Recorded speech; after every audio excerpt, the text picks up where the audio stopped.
Hi guys! Welcome back to my channel. It's Pink Blossom Vlogs.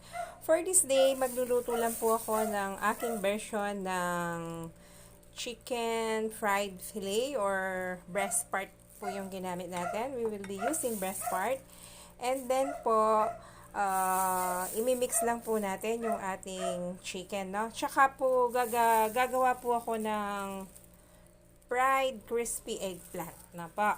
So, unahin ko na po yung recipe sa fried eggplant. So, ayan po yung mga recipe guys. Siyempre po, ihahalo po natin yung ating eggplant. Ayan, ilalagay po natin. Tapos po, ilalagay po natin yung ating pepper, no? So, medyo generous po ako sa pepper. Ayan po. Tapos po, ilalagay po natin yung ating fish sauce, ne?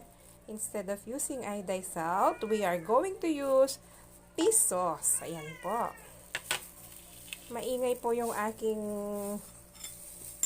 alagang cat, no? Tapos po, gagamit po tayo ng 2 TSP of all-purpose flour, no? Ayan po, imimix lang po ganyan.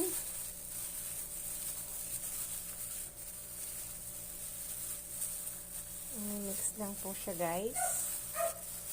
Until humalo po.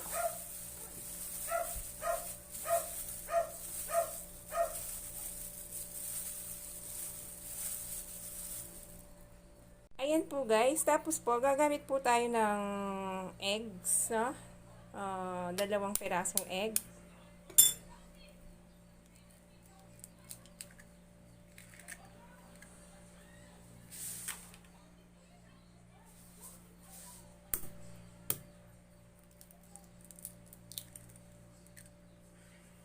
Ayan po.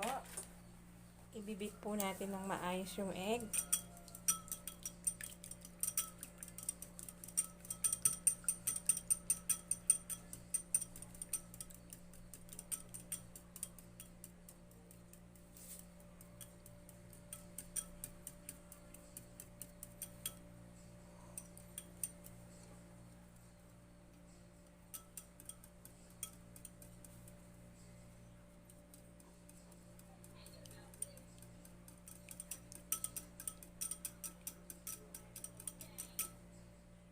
Ayan po na po.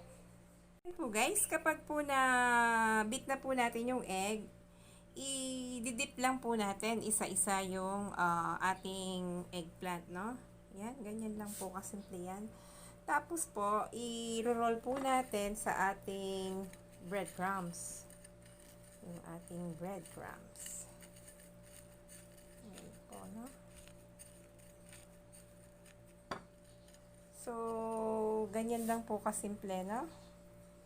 Isa-isa po, i-dip sa beat egg. Tapos po, i-roll lang pong ganyan.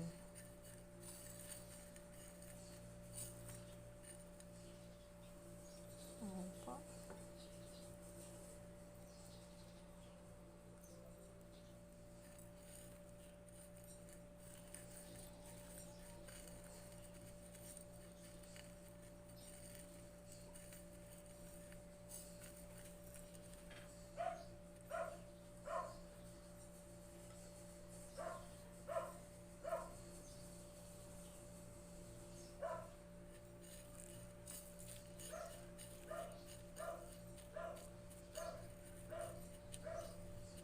Ayan guys, no? Healthy pa po to. Lalo na kapag vegetarian po kayo, no? So, tipid pa po. Sakto na sa budget. Yan, makakatipid ka pa. Yan. Ayan na po yung ating eggplant with pepper. Ne? Ready for frying na po yan, no? Next po, ituturo ko naman po paano po i-mix yung ingredients dun sa ating chicken fillet, no po? Simple homemade chicken fillet po, na po? Okay po. bali po, imimix na po natin. Maglalagay po tayo ng 2 TSP of all-purpose flour. Ayan po. Tapos po, ilalagay na po natin yung 1.5 TSP of fish sauce. Tapos po, maglalagay lang po tayo ng pepper. Ayan po, no? Pepper. Gusto ko po maraming pepper. Ayan po. Tapos po, imimix mo lang po ganyan.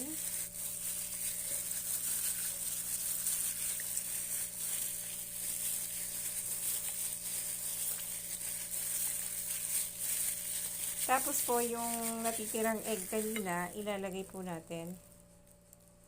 Ayan po. Very simple lang po to. After mixing the chicken with all-purpose flour, pepper, and egg, pwede na po nating i-roll sa ating breadcrumbs ngayon, no? So, yung ginamit kong breadcrumbs is yung very fine or yung mapino, no po? So, i-roll mo lang po siyang ganyan. Ganyan lang po kasimple. Yung po pala breast part kanina, pinagtusok-tusok ko po siya ng pork para po tumanggap yung lasa ng sangkap natin, no? Ayan po. Ganyan lang po kasimple. Tsaka po pag nag-cut po kayo ng breast part, dapat po yung manipis. Dapat po mapino at saka manipis po. Para po pag dinip-fry po natin, malutong po siya, no?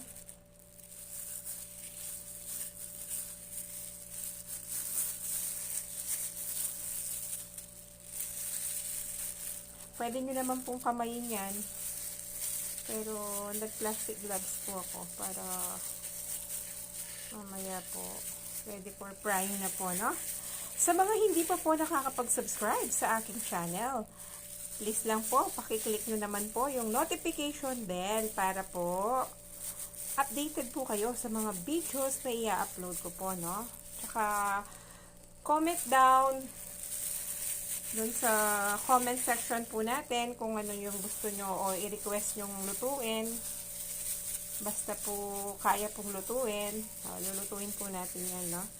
Thank you po pala sa mga nakapag-subscribe na, no? Ayan po, ganyan lang po yan. Tapos po, ready for frying na po yan. I-deep fry po natin. Okay na po yan. Mainit na po yung ating cooking pan. Maglalagay na po tayo ng ating cooking oil na po. So,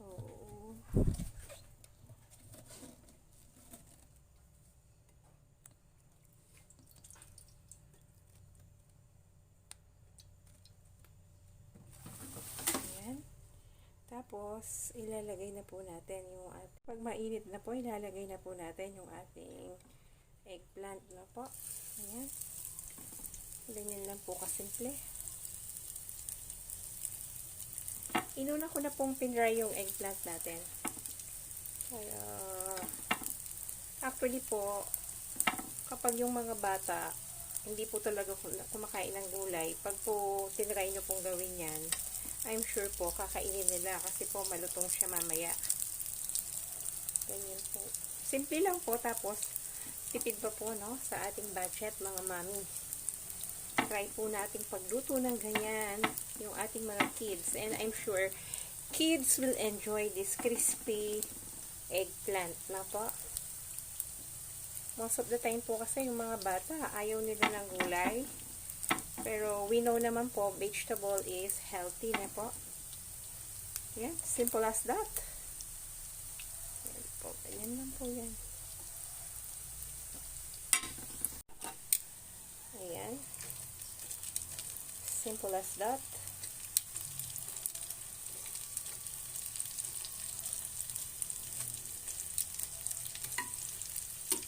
Yung pong sauce nito, pwede na yung ketchup, no?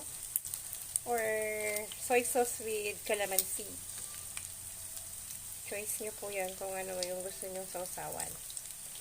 Pero po for kids, they prepare ketchup, or you can make gravy, no?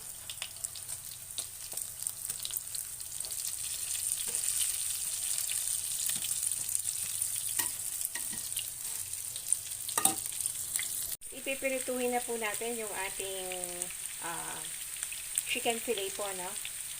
Kung mapapansin nyo po, manipis lang po yung ng chicken na po. Ayan po guys, luto na po ang aking crunchy and tasty eggplants with chicken fillet. I just cut apple for the design. Ayan po, ready for serving na po.